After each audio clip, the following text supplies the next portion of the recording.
As the chairman of Defense, Intelligence and Foreign Relations, I'll be directly oversighting you, Madam Soipan.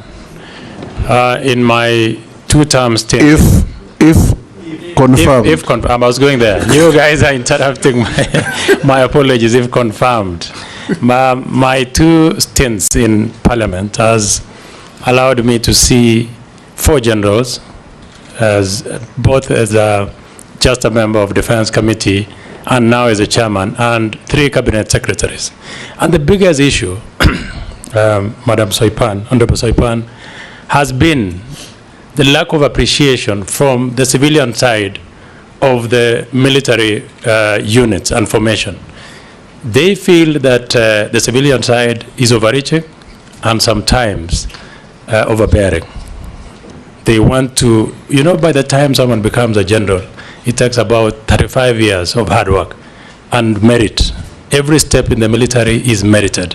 And sometimes because of our, short stints in the portfolios that we get, they have a feeling that sometimes the cabinet secretaries or the civilian side are overreaching. What do you think you will do differently, Honorable Soipan? Hold, will take Naisula. Thank you, Chairman. Honorable Soipan, in your previous docket at the Ministry of Environment, you are at the forefront and very instrumental in the national tree growing campaigns. Kenyans and many of us were concerned about the amount invested in the various government officials, such as cabinet secretaries who traversed the country in choppers to participate in tree planting drive. While these exercises could have been conducted by the governors and the counties and our members of parliament and the people at the community level. Now that Kenyans are very keen on austerity measures, what will you make sure, what will you do? And you first tell us what was the justification, or what did you have in mind as a cabinet secretary to see all those resources spent on choppers to go and plant trees? The second question is the issue of deployment of KDF in our homeland.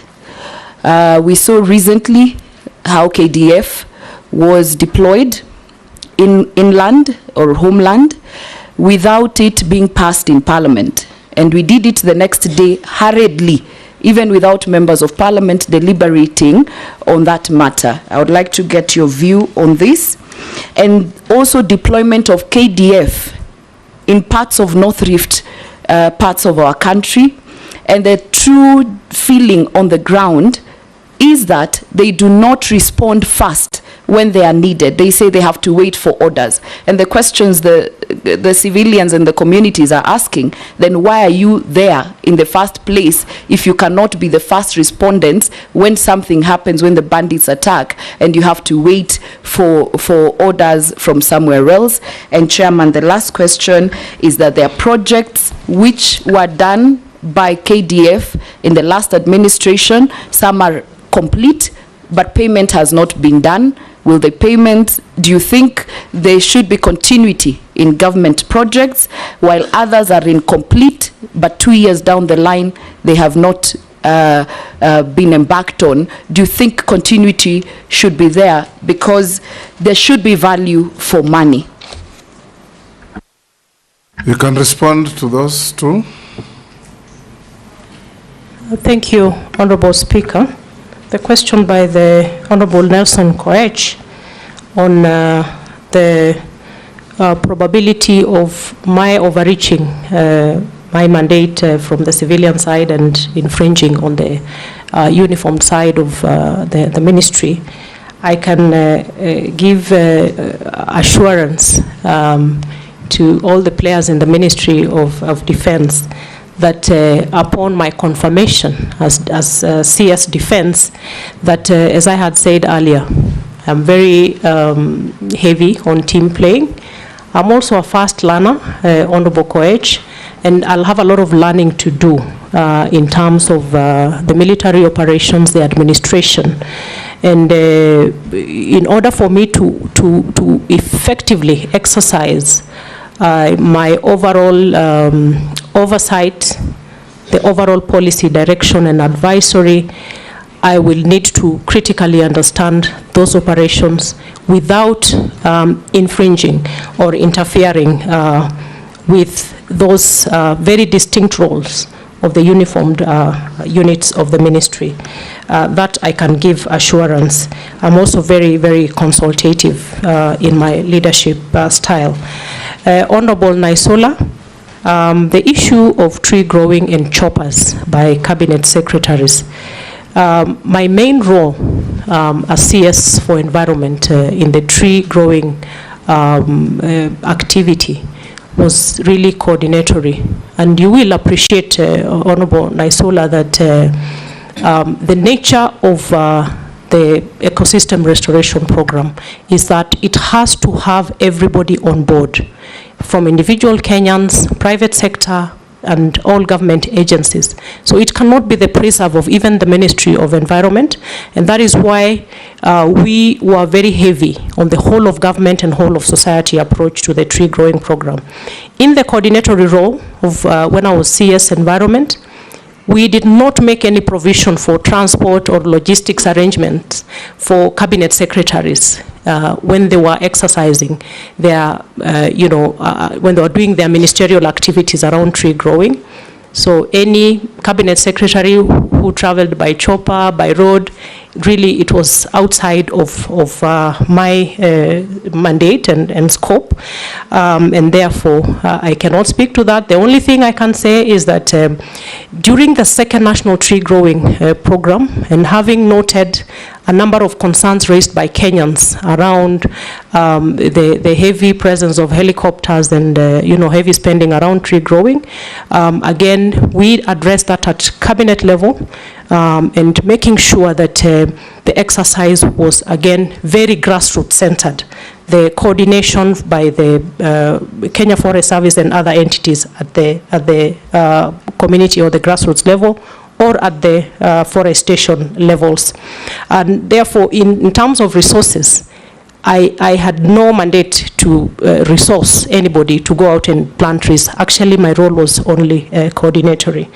In terms of the second question, Honorable Lesuda, on deployment of KDF, Mr. Speaker, it is very important for Kenyans to understand the core mandate of the KDF, and one of which is the defense and protection of the territorial integrity of the country, as well as the country's sovereignty. The other two key functions of KDF revolve around internal deployment, and it comes in two forms. This is a constitutional mandate of KDF on one facet, and this is should be Article 241 3B of the Constitution, where KDF can come in to assist and cooperate with other agencies in instances of emergency and disaster. An example of which is the deployment of KDF to assist during the flooding situation, where we lost a lot of lives in Mai Mahiu. In that instance, deployment happens, and then a report is made to Parliament. And it is also important to note that under that particular deployment of assisting and cooperating with other agencies, the KDF is not the front line. The front line is these other agencies, and it is the case with the northern Kenya deployment. So these other agencies are the front line, and KDF comes in to assist and cooperate. The other very important facet of deployment is Article 241 3C. And Mr. Speaker, this is the aspect of deployment which cannot happen without the authority of Parliament.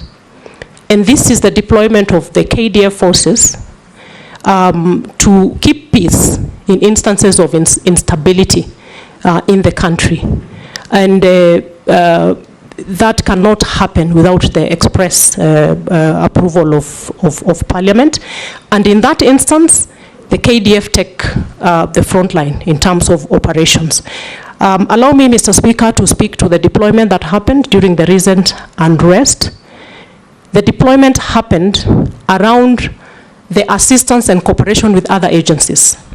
So it is not the 241 3C, where KDF takes the front line. And what happened is that the CS then did the deployment via gazette notice for KDF to assist the National Police Service. And the following day came before Parliament to seek authority for 241(3)C.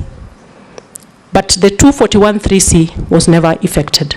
The only effect was done on 241(3)B on assistance. And the reason why, in my thinking, that the deployment under 241(3)C never happened is because upon the court case, which I believe is still live, and I will not speak to the merits or demerits of the case, is that the court then mandated the government to expand on the scope, the nature, and the duration of the deployment, and that was done through a subsequent gazette notice, which then gave a broader definition of the deployment across the country, and until the unrest situation is addressed.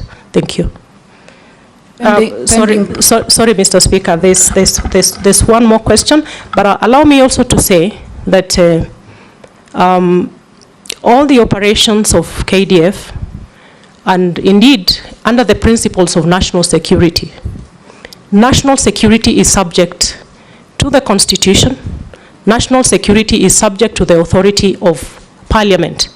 And I will, upon confirmation, be very keen to focus on the need to strictly adhere to the constitutional provisions with regard to deployment.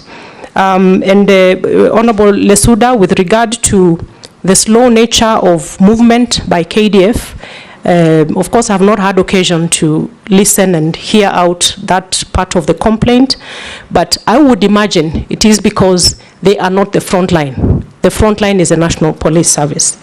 In terms of projects by KDF that are incomplete, the value for money issue, I can only say that I will defer a comprehensive response to this question. And also, given that one of my mandates as CS upon confirmation is to assess and oversee the implementation of projects to ensure efficiency and proper utilization of funds, and with a close working relationship with the line committee of Parliament, these are issues that I should be able to address upon confirmation. Thank you. Proceed. Thank you, Honorable Speaker. To begin with, Honorable Speaker, and to the nominee,